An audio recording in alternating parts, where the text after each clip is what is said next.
Welcome to this timely session organized by Senators for Climate Solutions titled Tackling the Inferno, Understanding and Addressing the Growing Frequency and Intensity of Wildfires in Canada. I'm delighted to be hosting this session alongside our co-chair, Senator Jim Quinn, and I would like to thank our panelists and staff for making this discussion possible. I apologize that there's no interpretation for my remarks because we are having some internet issues, believe it or not, at the Senate East Block office. But I'd like to extend a very warm welcome to all senators and staff, and especially new senators joining us today, and to Senator Sorensen for so kindly connecting us with her former colleague, Jasper Mayor Richard Ireland. I'd like to acknowledge that we are hosting this session on the unceded and unsurrendered territory of the Anishinaabe Algonquin Nation. We all know that Canada is grappling with an intense wildfire season, with over 5,300 fires having burned, at least last I checked, and 5.1 million hectares of land burned so far this year. Today, we're fortunate to be joined by 4 guest experts, each of whom brings unique perspectives to help us better understand the challenges posed by these increasingly intense wildfires. And they're also going to help us explore the solutions for the future, which is what we're all about with Senators for Climate Solutions. We have with us today Dr. Laurie Daniels, professor at the Department of Forest and Conservation Sciences, University of British Columbia, a renowned expert in forest ecology and fire management, with a focus on how forests adapt to natural disturbances and climate change. We also have Richard Ireland, Mayor of Jasper, Alberta, who will share firsthand experiences dealing with wildfires, including the recent devastating fires that led to evacuations in Jasper. He'll discuss lessons learned, strategies for future preparedness, and the potential role of the Senate in supporting mitigation and recovery. Mr. Edward Struzek, fellow at the Institute for Energy and Environmental Policy at Queen's University, is an acclaimed journalist and author who has extensively covered the intersection of climate change and wildfire management. His works include Dark Days at Noon, The Future of Fire, and Firestorm, How Wildfire Will Shape Our Future. And finally, Dr. Amy Cardinal Christensen, co-founder and lead researcher for the First Nations Wildfire Evacuation Partnership and policy advisor with the Indigenous Leadership Initiative. Dr. Christensen works with Indigenous nations across Canada on fire stewardship practices like cultural burning, and collaborates globally to decolonize land management. We are grateful to Dr. Christensen for being with us at this late hour, speaking to us from Australia, and to our other 3 panelists for speaking to us from Western Canada at this very early hour. Each of our panelists has agreed to give a brief presentation to explain their perspectives on this widely vast topic and important topic of wildfires. After they have all finished, Senator Quinn will chair the question and answer period. At the bottom right of your Zoom window, you can find the icon that indicates interpretation, which will start soon. Please click on that and choose your preferred language. In order to speak during the meeting, you will need a Senate-grade headset. I want to thank our 4 guests again for joining us today. We're very much looking forward to kicking off our fall session of Senators for Climate Solutions in order to hear what you have to say about a burning topic, literally, on the doorsteps of many of our communities here in Canada. So let's move on now to our presentations. I'd like to now turn to our very first panelist, Mr. Ed Struzek, to start us off. Ed, could you give us an overview of your work? We talk about the past and the present to really tell us something about the future. So when Europeans first started settling in North America in the 16th century in large numbers, there was not a lot of fire on the landscape because they came during the Little Ice Age, which is around 1300 to 1850, when it was a lot cooler and a lot wetter. And lightning, which today accounts for a significant number of fires, would have been less frequent because heat is needed to create lightning. Indigenous people lit fires to manage the landscape during the shoulder seasons, But when a fire was ignited by people or by lightning, the flames would not have spread far in cool, wet weather. And wetlands that came with deglaciation would have also stopped or slowed the spread of fires. Then when the Little Ice Age ended around 1825, when the Great Migration of people really began in earnest, more heat in the atmosphere almost certainly resulted in more lightning. And these early settlers that were draining those wetlands that would slow or stop a fire and use fire to clear the land had no experience with big fires that got out of control. So, for an example, when the Miramichi fire came to New Brunswick and Maine in 1825, chaos and panic ensued. Remember, in those days, they didn't have fire brigades. And here's a quote from someone who actually saw what happened. Those fortunate enough to be near a river took refuge in the water, often trying to coax their cows and pigs with them. The livestock were panicked by the smoke and the flames and refused to enter. Most of them succumbed to the heat and smoke. Wild animals has no such fear of water. The humans in the river found themselves surrounded by wildlife, including raccoons, deer, bears, and even large moose. So as the climate continued to warm, fire came with greater frequency, and Saguenay and Ottawa valleys were hit especially hard in 1870. And then the following year, we had the biggest fire ever in North American history, the Peshtigo fire, or the most destructive. It killed 1,200 to 2,500 people. The BC town of Fernie was just a number of towns that burned in the late 1890s and the 1900s. And the Porcupine wildfire of 1911 killed at least 200 people, probably a heck of a lot more. By this time, people started catching on to the fact that maybe we should be doing what the indigenous people were doing, is manage fire. Such as George Hotsky had said, we had best adopt fire as our servant, otherwise it will become our master. It was the right advice that came at the wrong time. Just months after he made that recommendation, and a lot of people agreed with him, the Great Fire of 1910, which burned along the BC, Alberta, Montana, and Alberta borders, was so big and so destructive that it really changed the way we dealt with fire on both sides of the border.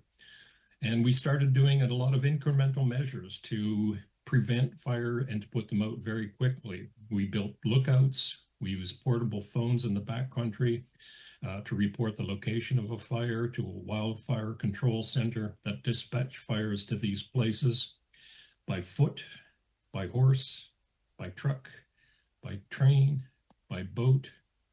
Pilots with little to do after the First World War were sent out to locate fires or to drop firefighters into areas where it was difficult to get to a fire. And what we also did was we kicked Indigenous people out of our national parks and other areas of the country because they continued to use fire to manage the landscape. And we actually posted signs all through the wilderness telling them, don't light fires or you will be put in jail. Parks Canada, just as an example, was so successful in suppressing fire in the Rocky Mountain parks that the annual area burn from 1945 to 2015 was reduced to 3% of the previous long-term average. What's complicating the situation now is similar to what happened when the Little Ice Age sputtered to an end in the 1800s. We're getting more heat, more lightning, more drought, but with a lot more people in harm's way. By the turn of this century, fire was once again a frequent visitor to our forest. And I think that many of you might recall the 2003 fire season was a real eye-opener. 2,000 people were forced to evacuate Crow's Nest Pass. 25 fires burned 13% of Glacier National Park along the Montana-Alberta border. The Syncline fire in Jasper was a prescribed burn that got out of control, and Mare Island would remember that, I think, because I think that there was a folk festival going on that weekend. Town of Banff was threatened on two fronts. During the height of the tour season that year, there was the prescribed burn on one side and the Kootenai fires on the other side that threatened to jump into Banff. Fires burned so hot in Wood Buffalo National Park that year that the U.S. Naval Defense Research Lab thought the plumes of smoke in the stratosphere were coming from a volcano. No one thought fire could produce that much energy. And then we had one of the first very big evacuations in Canada, 45,000 people out of their homes in BC. Triage that year became the order of the day. When the people, Parks Canada people at York Factory called in to see if they can get firefighters to save the National Historic sites there, they had to turn them down. Polar bear denning sites on the west coast of Bay. This is the only place in the world where polar bears den in the forest. Some of them were destroyed. I know, just as a little aside, I got to go along on this survey and see these dens for myself, and I actually talked the wildfire science and the biologist to let me go inside the den, and that's what it looks like. So the 2000 fire season, according to Rob Walker, who was the Parks Canada fire manager at the time, was a harbinger of what we might expect in a rapidly warming world. And I didn't quite get it at the time, but boy, the evidence started building up almost right away. Each year brought something new or very disturbing. In 2004, a record number of fires burned in the Yukon, Alaska, consuming an area the size of Vancouver Island. And then we had the tundra burning on the Alaska's North Slope, where fire hasn't been seen in 10,000 years. In 2011, the Slave Lake fire in Alberta became the costliest insured fire disaster in Canadian history. And what made this fire unique was the way it had behaved as it entered the town site. It acted like a horizontal corkscrew, burning buildings on one side and leaving those on the other unscathed. 2014, most of the southern half of the Northwest Territories was on evacuation alert. And then we had this thunderstorm that moved slowly across Alaska in 2015, shooting 62,000 lightning strikes and triggering 286 fires. No one up to that time had seen anything like it. And of course, we had the Horse River fire in Fort McMurray, which was really at the time the fire for the ages. At one point, the beast, as they called it, unleashed a pyro-CB, or a fire-driven thunderstorm on a blue sky day, and it shot out lightning that triggered fires 30 kilometers away from the fire front. And everybody was asking themselves at this time, was this as bad as it would get? Well, we got our answer the next year in BC when 4 pyro-CBs erupted spontaneously, sending smoke all the way to Greenland. And then that same year, the Keno Fire and Water National Park, which Laurie Daniels, I think we'll talk about, was unprecedented in the region's recorded history dating back to the 1700s. 80% of the burned area was of high to very high severity. I was in Greenland when they were evacuating hikers on the Arctic Circle Trail in 2018.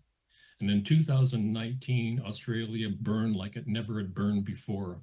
An estimated 3 billion animals, the vast majority being reptiles, were affected.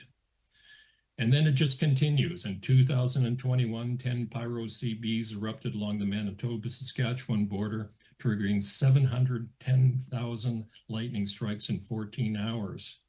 And the 2000 fire season in BC was the third largest after 2017 and 18. And of course, you all know the town of Lytton was destroyed that year. And then this was the most bizarre one, because I had actually been at this site just a few weeks earlier. 37 fires were still burning in mid-October in the subarctic of the NWT, when there's usually snow on the ground. And this research station burned down in mid-October. Hard to believe. And then we had last year. It was unprecedented in scale and intensity, burning from mid-April to late October and through most of the forested regions of the country. More than 200 communities were evacuated. We expected to get some respite this year, but it was still well above the 10-year average, with more than 5,000 fires burning more than 5.4 million acres. And of course, Mare Island, we'll talk about this. The fire in Jasper made headlines all around the world. And just as an aside and in conclusion, we've just got to remind ourselves that fire is a much needed natural way of regenerating forests. You know, you have here bears that come in to feed on the carrion, fire beetles that come in to lay their eggs on warm stumps, nighthawks come in to feed on those fire beetles. The aspen shoots rise up very quickly, even while the fires are still smoldering. and elk and bison come in to feed on that. But with fires burning bigger, hotter, and more often, there's going to be changes to forest structure. Nesting birds will be impacted. Nearly 50% of the 700 species of birds that regularly occur in the US and Canada rely on arboreal forests for their survival. And many other old growth forest animals will be affected. We're going to see water quality degraded, such as this is Cameron Falls after a thunderstorm following the fire. Very clear water before the storm. Look at what happened after. And these intense fires are liberating potentially deadly toxins like mercury that are stored in trees and the forest floor. And smoke will continue to be a public health hazard. Do we have time? According to a recent Canadian Forest Service study, the potential for an extreme fire could quadruple by the end of the century across Canada and more than 10 times more often in the boreal biome. And remind ourselves that there are 79 million acres of land in Canada where urban developments are vulnerable to fire, and 109 million acres of forest and grasslands that come into contact with power and telecommunication lines, as well as roads, bridges, and railroads. Bottom line, business as usual is not going to be successful. Thank you. Thank you so much, Ed, for that wide-ranging and harrowing, actually, explanation of what's going on. And as you say, business as usual is not going to be business as usual, no matter, we can't will that. So this is sobering and helpful for us as we start off this panel. So thank you to Ed. Dr. Daniels, your work is on forest dynamics, which is imperative to understand in order to conserve and manage contemporary forests as we adapt to global environmental change, including more and more severe fires. We're keen to hear about your work and the implications that has for policymakers like ourselves. Over to you. Thank you so much. Can everybody see the picture on the screen? Yep. Okay, wonderful. Well, thank you so much for the invitation to speak to all of you. It's my pleasure to be joining you from a very dark West Coast. I'm joining you today from the ancestral lands of the Musqueam, the Tsleil-Waututh, and the Squamish people. And it's my pleasure to be sharing with you knowledge that has been gained both through Western science and very, very fruitful collaborations with Indigenous knowledge holders throughout Western Canada.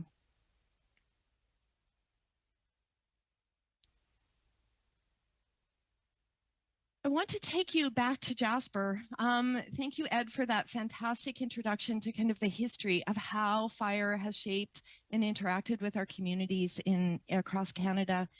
And we're going to time travel here back about a century to the landscapes of Jasper. These are photographs that were taken as part of the Dominion or Geological Survey of Canada, original survey that created our topography maps across Canada, but with a focus on the Rocky Mountains and the mountainous topography of the West. And it gives us a snapshot of time of what our landscapes look like.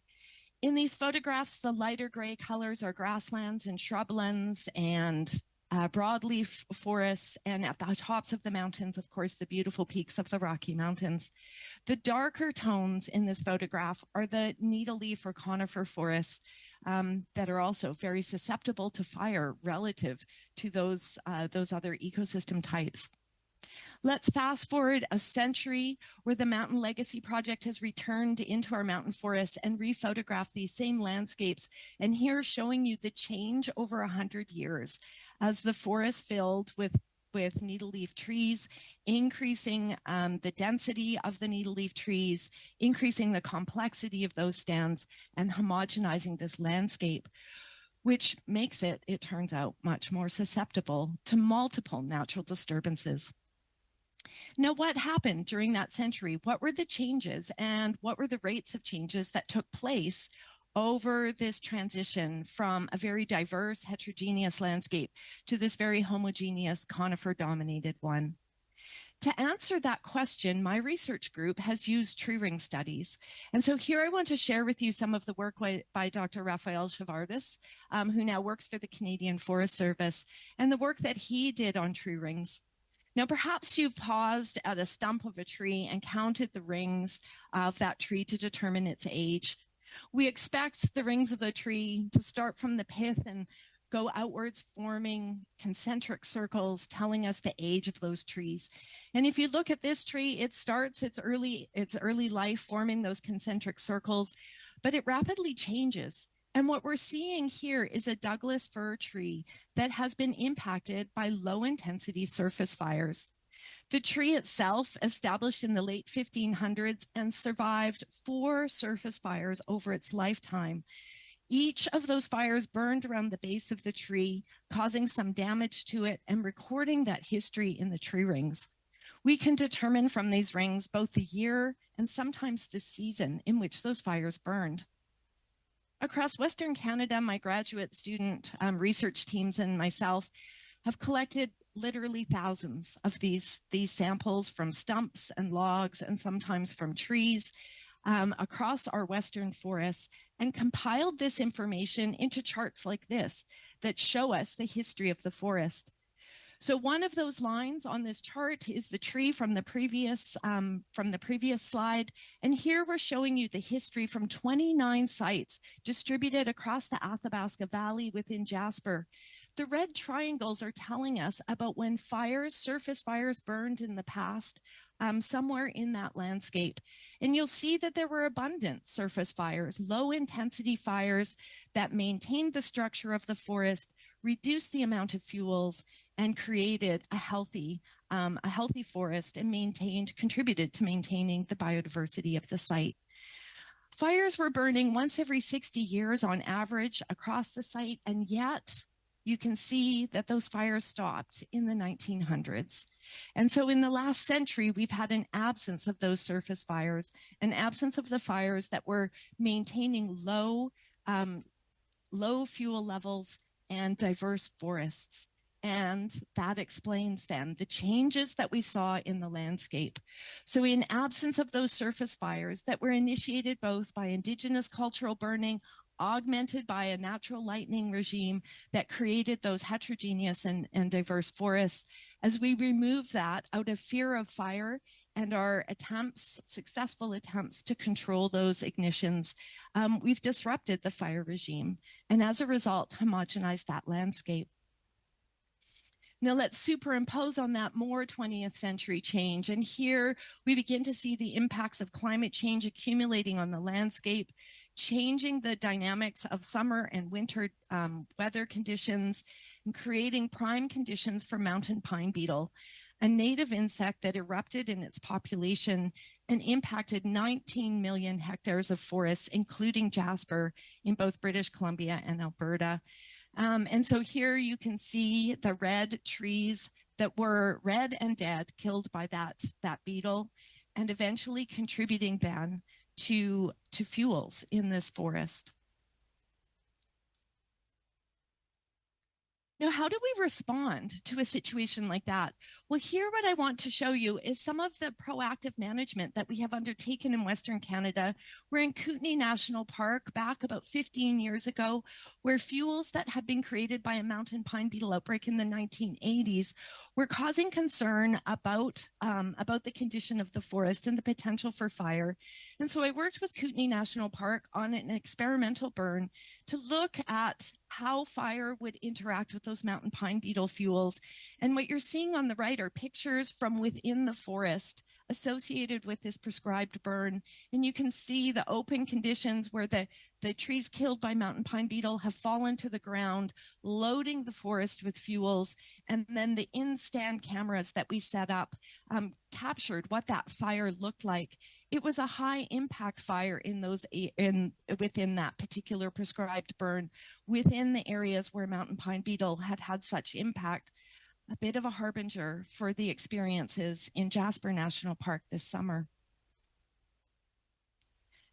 The changes that we're seeing, the homogenization of forests, the interactions with insects, and the increased fuel loads have really triggered for us the need to be proactive in our management and to begin to think about how do we both restore and create resilience in our ecosystems.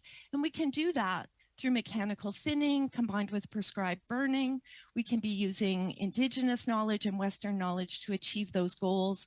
But I also want to point out that monitoring for effectiveness and looking for surprises is really critical in this process. Now, some have been critical that we've not moved fast enough to respond to episodes like mountain pine beetle. And it's true that I'd like to see us moving more quickly on those proactive measures towards thinning and restoring many of our Western forests where fire suppression and exclusion have had such a tremendous impact. But I also want to warn that there are some lessons that we can learn where we moved too quickly. So here I want to take you to the Stucktoes or Bonaparte First Nations territory in southern British Columbia. And we're up on the Bonaparte Plateau. On the left are the pictures of the forest during the mountain pine beetle era. On the right is the Bonaparte Plateau with the Bonaparte Lake in the center, a culturally important site. This is part of the timber harvesting land base. And if we look at the Google images from the 1980s, you can see a forest that is fairly continuous in cover. We begin in the next decade to impose on it timber harvesting as part of a sustainable, a goal towards sustainability and the timber harvesting land base, making changes. By 2004, we have mountain pine beetle now affecting these forests. And so the rate of harvesting accelerated in response to that mountain pine beetle, salvaging the dead trees, increasing the rate of harvest. And by 2014, we'd had dramatic changes on the landscape. Now, it might look to you as though this landscape is highly fragmented and that the tree layer, we very much have altered the cover of the forest and we've disrupted the understory plants. But in each of those cut blocks that we left on the landscape, there's abundant fuel. And so although the trees are missing, there's still fuel there that can carry fire. And so when the Elephant Hill fire burned through the landscape in 2017, it had tremendous consequences. It burned at high severity fire, carried both through those cut blocks and into the forest. And here I'm showing you a map of that forest after the fact, looking at remote sensing images or satellite images before and after the fire to detect the change and classify the intensity of the fire. And so much of that fire burned as moderate or high severity impacts in a landscape that used to record low severity fires with fire scars, signifying to us both the impacts of climate change, creating these uncontrollable large fires that burn and spread so rapidly, but also the changes in our forests interacting with them, that century of change contributing to the susceptibility of the forests. We've embarked in research at Elephant Hill with the Stucktoes First Nation, moving forward to understand how those forests are recovering. And so I'm showing you here some time series photographs immediately after the fire, 1 year after the fire, and then our documentation of plant recovery and biodiversity a few years after the fire. And in a paper that we co-authored with the Stucktoes and Skeetchesen First Nations, we've been able to explore the implications of these fires on native plant species, on invasive species, and culturally important plant species. As you might expect, the high severity fires have had devastating effects on the plant recovery. It's slow, and there's concerns about invasive species, particularly in the mid-elevation forests. But where fires burned as low to moderate severity fire, we are seeing the native species and the culturally important species come back in abundance, which supports then the oral histories that have been shared with us about the importance of Indigenous fire stewardship across these landscapes, not just at low elevations and in adjacent to village sites, but across the landscape at low, medium, and high elevation forests. And so this work is ongoing as we continue to monitor and check for surprises.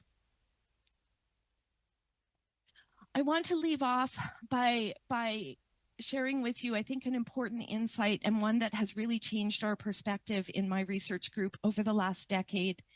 As we've learned more about fire, the history from tree rings, the interaction of fire in the modern era on our landscapes, we have learned more and more that the proactive management of our forests, the importance of ecocultural restoration is critical to achieve our goals in terms of community safety, ecosystem resilience, biodiversity, and that has to be guided by both Indigenous knowledge and the Western sciences that together provide answers that are greater than either of us working alone.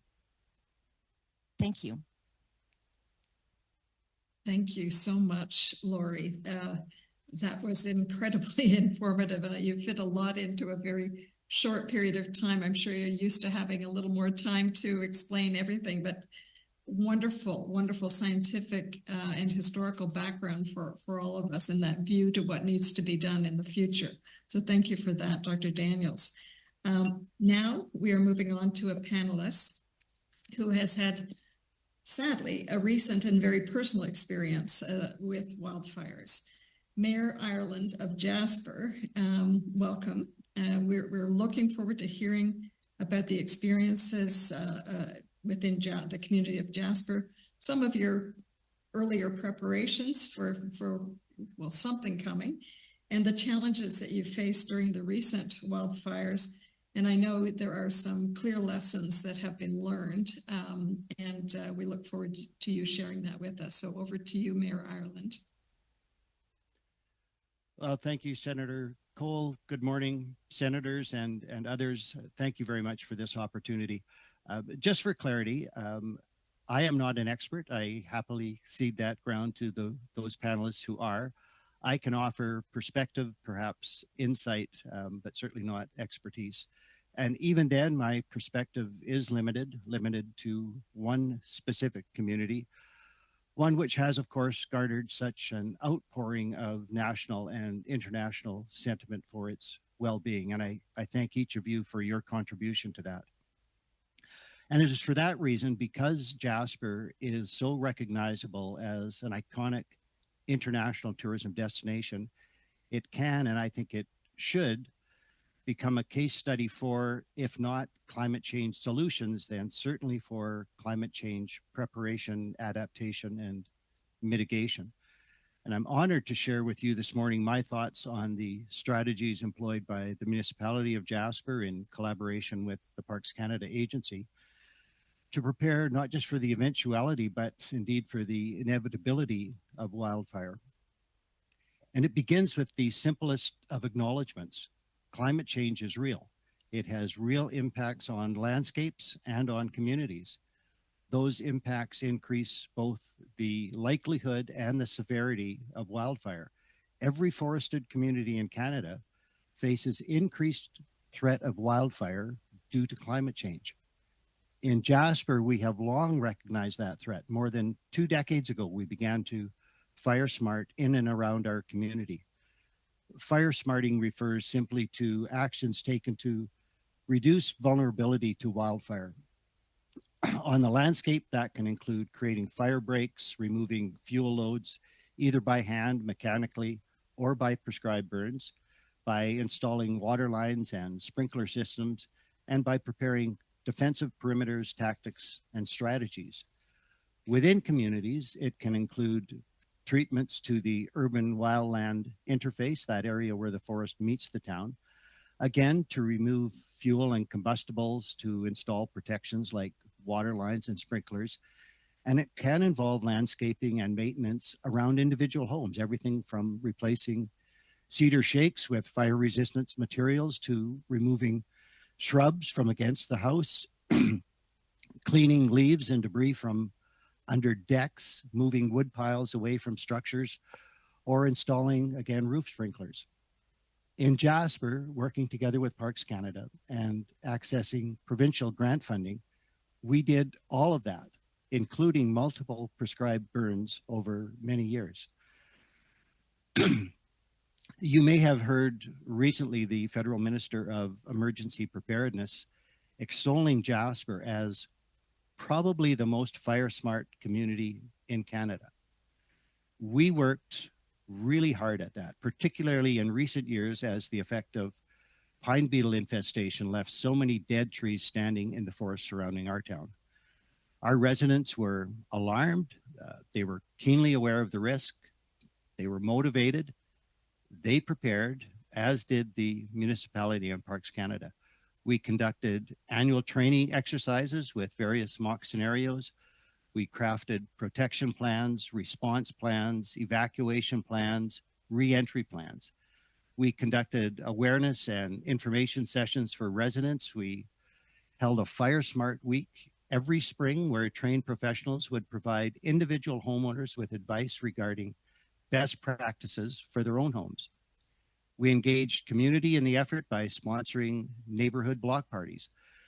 We preached preparedness, prepare your property, prepare yourself, have a 72-hour kit for evacuation, water, food, medications, important documents, ready to go, have fuel in the gas tank.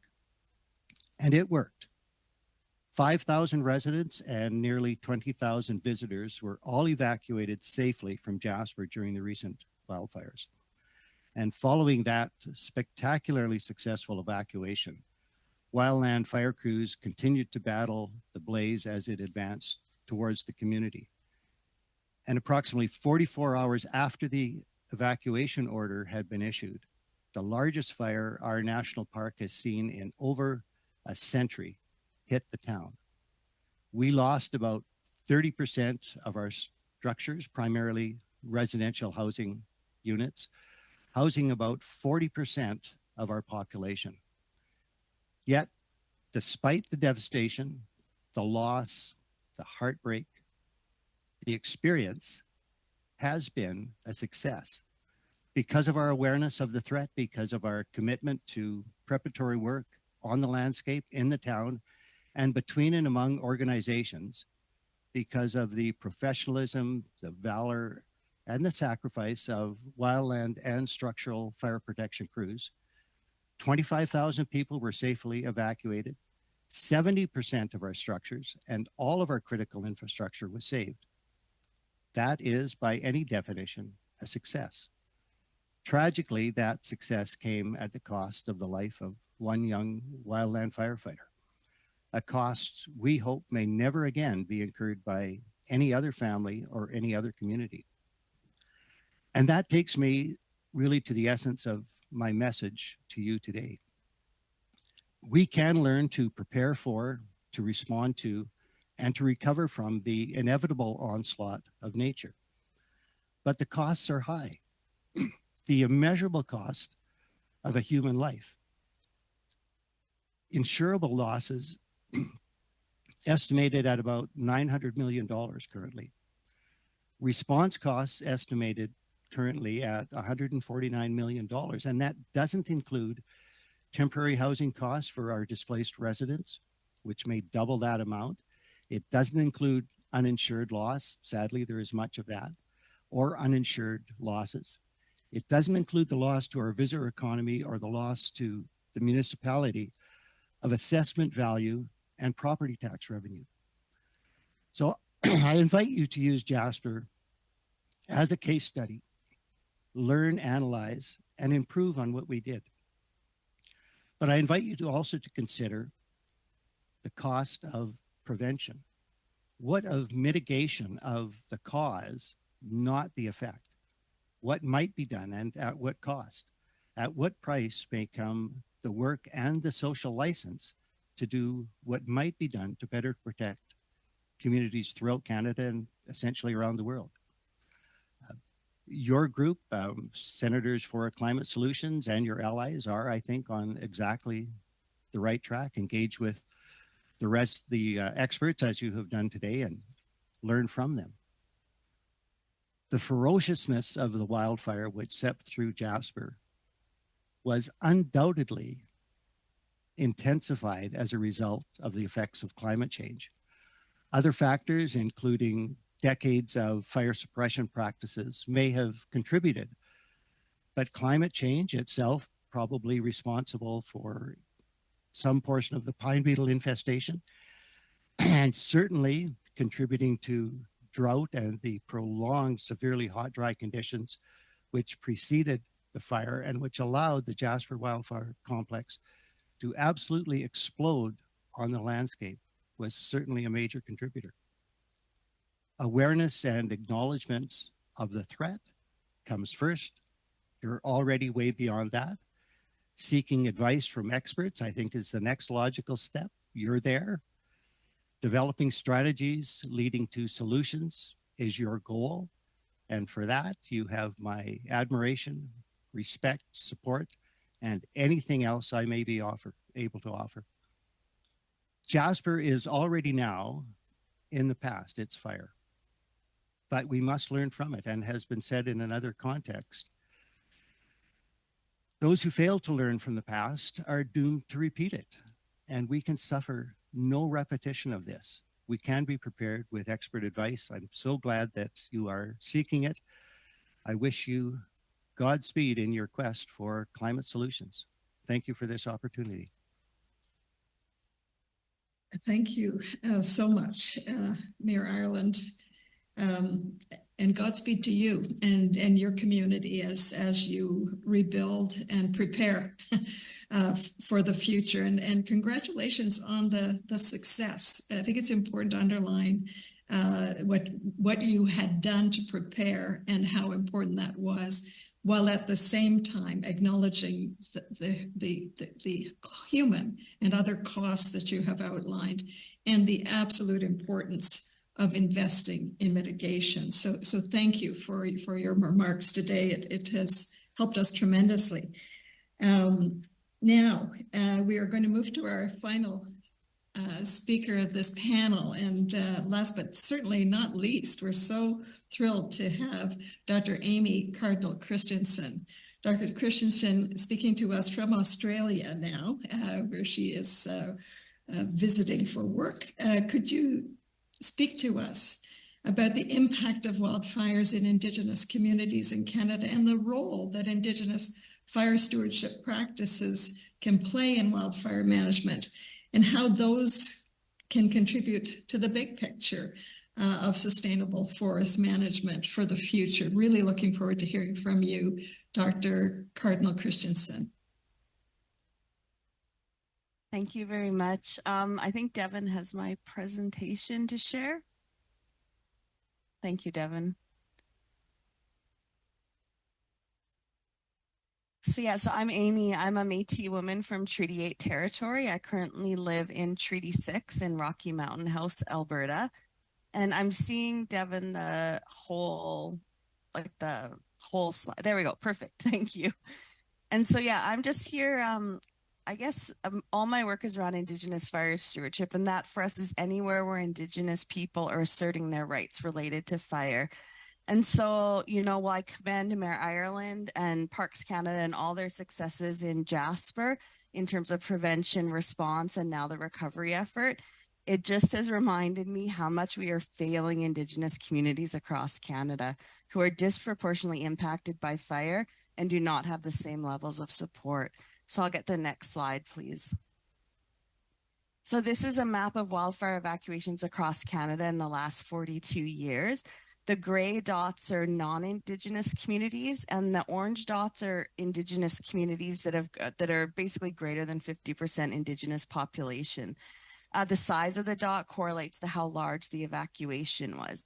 And what we see here is that across Canada, Indigenous communities are impacted, especially in the boreal forest, where there's evacuations throughout the summer. And then, so next slide. So 5% of our population identifies as Indigenous in Canada, yet 42% of our wildfire evacuation events are affecting our communities. And I mean, it's not just for us, that it's the evacuations are slow or the impact's bad. Like, even when we don't have home burns, we're losing our territories and we're losing our generational connection to those landscapes. And so, like, our children won't be able to learn this. And as our elders pass away, we can't transfer knowledge on devastated landscapes. And without these healthy landscapes, we don't have culture, we don't have communities, and it's a massive problem. And I think that it's underestimated by the general Canadian public. So next slide, please. So a lot of stuff was written, about evacuations, but what we wanted to really hear was from Indigenous people who've been affected by evacuation. So we formed the First Nation Wildfire Evacuation Partnership I'll say it was very difficult to get funding for this compared to our physical science colleagues. We studied worked with over 200 or 7 First Nations and interviewed over 200 First Nation evacuees of incredibly complex evacuation events that lasted months, where the communities received incredibly limited support. And from that, we published this guide for communities and external agencies moving forward. But the frustration for me is we published this in 2021 and we continue to see minimal change and communities impacted every year with the exact same issues. Next slide. So I'm currently working with the Indigenous Leadership Initiative. So I was a research scientist with the federal government for 15 years. And I left my position because I was so frustrated that we are continually doing so little to support communities. And so I went to the Indigenous Leadership Initiative because they're all about recognizing Indigenous leadership in conservation through both the initiation of guardian programs and Indigenous protected and conserved areas where, we're putting things in action. Like for us, we don't have time to try and figure out these things. We have a lot of best practices, a lot of good examples, especially internationally, and we need to move now. Next slide. So for us, we're focused on strengthening nationhood through fire kinship. So Indigenous people have a beautiful relationship with fire. It's part of our ceremonies across Canada. It's part of what we use on the ground. It's part of how we keep our land healthy. And we're focused on abundance, on Indigenous fire governance. Our nations have fire governance structures where we know how to put fire on the land safely. Through colonization, that knowledge has been taken for us. So we're also focused on knowledge sovereignty and on building capacity in communities. And I often refer to it as an acceleration of capacity. And that's part of why I'm here in Australia, where I'm working with some of the fire ranger programs who have been incredibly successful at reducing fire risk in their areas, but also providing employment to communities that desperately need it. So it's not just about fire, it's about many other things, and it's good paying jobs for people to live in their communities where they belong. Next slide. So through us with the with Indigenous Leadership Initiative, one of our campaigns is the Lands Needs Guardians program, which is actually based on the Country Needs People program here in Australia. And what we're really focusing on is training existing guardians. We now have over 200 guardian programs in Canada. Lots of them are focused on more conservation things like environmental monitoring, water monitoring. But we want to train those existing guardian groups. We want to establish fire guardian programs across Canada that emulate basically what they're doing here in Australia that's been very successful, and bringing back fire stewardship to Indigenous protected and conserved areas. And so one thing I really want to point out is that, Saskatchewan, for example, just bought 4 aircraft for fire that they're going to retrofit. It cost $180 million. Every drop out of those planes during the summer is about $20,000. We can train 10,000 guardians for that and employ them and outfit them on fires. So, and that's year-round employment. And so it's just like crazy to me that we're still continually perpetuating the system that got us in this place in the first place. Okay, next slide, Devin, thank you. So our big issues that we're facing, like whenever I present about this, people are like, why aren't we just doing this?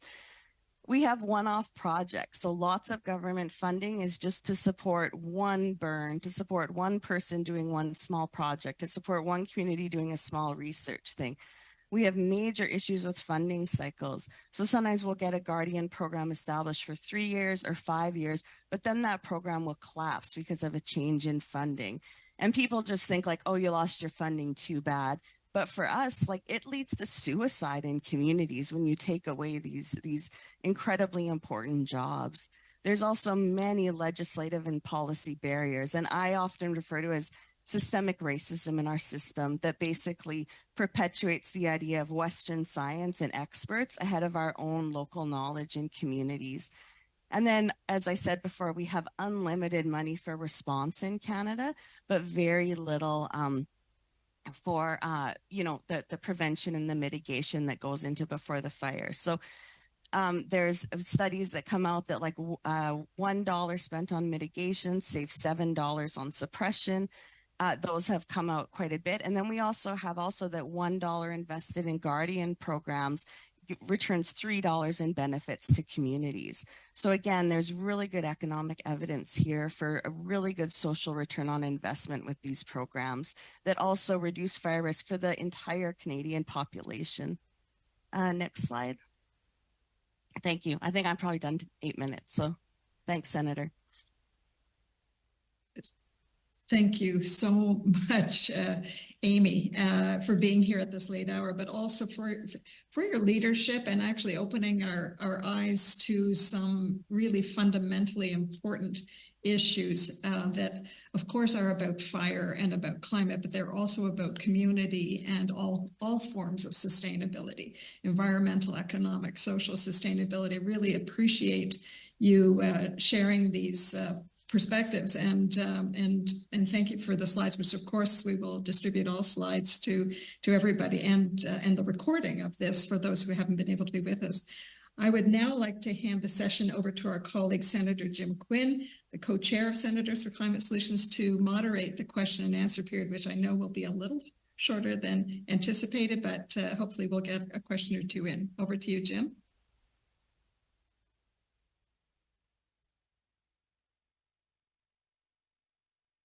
Are you there, Jim?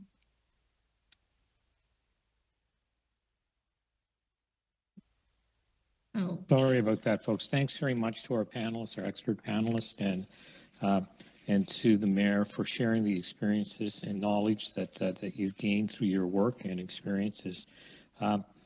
The questions, please indicate in the chat box or raise hand. I see that Senator Sorensen has her hand up. So in the interest of time, I'm going to go immediately to my colleague, Senator Sorensen.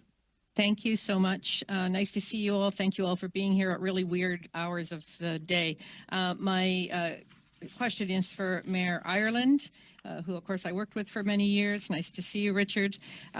So in the midst of this tragedy, as you mentioned, one huge positive was that 70% of the town was saved. And just while I was getting texts and you were evacuating, certainly the messages I was receiving is that Jasper is gone. It was a foregone conclusion, and tears were being shed by our colleagues in Banff if that's what we anticipated.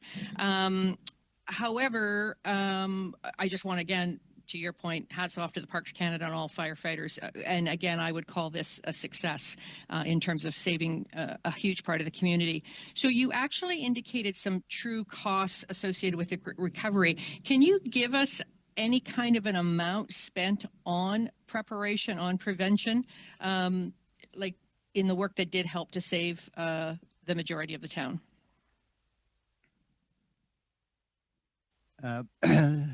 Thank you, Senator Sorensen, for that question, and thank you for your concern and support throughout the ordeal that we faced. I addressed that the way I did in my remarks, giving you as close as I could the tally of the response costs, which all told now is over $1 billion. And I really hope that Dr. Christensen is right. She had a slide there that said unlimited response funding. We're not done yet, so I really hope that the Government of Canada and maybe the Senate can help with further response funding that we might need. I left a little bit vague the question that you are asking, but it is absolutely the right question to ask, and that is to make the comparison and the contrast between the recovery costs and what could have been the costs of prevention or mitigation ahead of time. I wish I had those numbers for you. I don't quite, but I can give you an order of magnitude. I have been looking into this since I started preparing for this presentation. And from municipal files, we have spent about $3.5 million. Most of that from provincial grants. Parks Canada has contributed some money as well. I don't have access to all of those records, but they included mechanical logging in our town, which was a really important step because they had to get Treasury Board approval because you can't commercialize the resources in a national park. And yet they brought in logging companies to help provide fire guards around the town, and they rolled that money back into the effort, the fire smarting effort. I'm going to guess that we put in $5 million, and I'm going to say that I'm low, so I'll double that. Over 20 years, maybe $10 million in this. And yet, by saving 70% of the town and all of the critical infrastructure, we saved multiple billions of dollars. So the investment is just profound. The return on investment, and another of the guests, I think it was Dr. Daniels, mentioned the same issue as did Senator Coyle. The investment is critical, and that's my urge to you is, for other communities, invest in the preparatory work because it can save so much more. And then you don't have to look at these unending costs of recovery and restoring our town and bringing back our economy, which is decimated. So I'm sorry I can't give you a better detailed answer, but investment is critical in all of this, and I hope is one of the goals of the Senate. Thank you. And I know other people have questions, but senators and senator staff, please come speak to me about C-76. It was introduced in the Senate yesterday. This is a critical piece of legislation to amend the National Parks Act to give Jasper a transfer of land use planning and develop authorities. And at this point, it is crucial that we make this move. So we're all trying to move this quickly as possible. We're hoping it's to us next week and we can get it passed quite quickly, Richard. Thank you, Senator Sorensen and colleagues. I'm very conscious of time and wanting to be respectful of time, but I want to just underscore that which Senator Sorensen just said. If there was ever a no-brainer piece of legislation, this is it. Colleagues, unfortunately, we have reached the time. And so I think that I need to be respectful of everybody's agenda. And again, I want to thank the distinguished panelists, Amy, Richard, Laurie, and Ed, for sharing their knowledge and experiences with us today. Their valuable insights can help us understand and how we can address the growing threat of wildfires in Canada. Before we conclude, I'd like to extend a special thanks to our staff for their hard work in organizing this event. And I want to let you know that we are planning another Senators for Climate Solutions session on Canada's net zero economy in the future. For those colleagues present who have not yet joined Senators for Climate Solutions, please know that we welcome your membership. In closing, thank you all for attending, and I wish you a productive day ahead. Thank you, merci, and miigwech. And thank you to our guests again from all around, who are around the globe in different time zones. Thank you so much.